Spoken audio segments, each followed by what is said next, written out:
1700 urea तर black मध्ये 300-350 ला देते.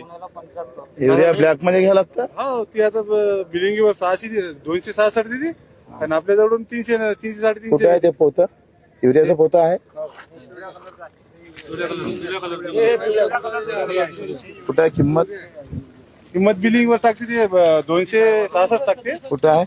66 किंमत. हा हे हे हे पोतं आहे, हे 266 रुपयाचं आहे हा आणि याच्यावर किंमत पण लिहिलेली आहे. हे दिसत असेल कॅमेऱ्यात, पहा. हे 266. तुम्ही किती मध्ये घेतलं? हे 220 330 ला 220 ला 330 ला 330 ला. हा. 266 320 हा. म्हणजे 40 ते 20 हे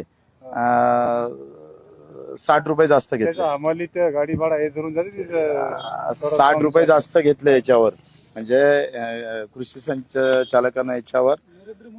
आणि त्याच्यात नरेंद्र मोदीजीचा फोटो आहे, म्हणजे फक्त फोटो आहे पण लूट चालू आहे. लूट चालू आहे. आणि या फोटोलाही घबरावत नाही. पंतप्रधानाचा फोटो असल्यावरही कृषी केंद्रवाला याच्याकडून 60 रुपये जास्तीचे मारतं. कोणाकडून मारतं का? ज्याचं रक्ताचं पाणी करून जो शेती पिकवतं आणि एक एक पैसा वाचून तो आपलं जीवन जगतं, त्याच्या खिशात एका पोत्यामागं 60 रुपये मारले.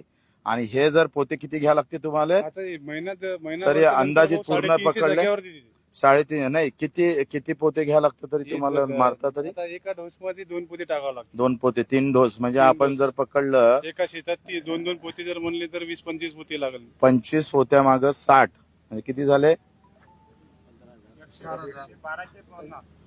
1250 रुपयाची लूट आहे युरिया मागं. म्हणजे 1700 रुपये सबसिडी केंद्र सरकार देतं या कंपनीला, आणि तरी ती कृषी म्हणजे केंद्र चालक आहे तो इथं यांना 60 रुपयानं लुटतं, तिकडे कंपनी वेगळी लुटतं.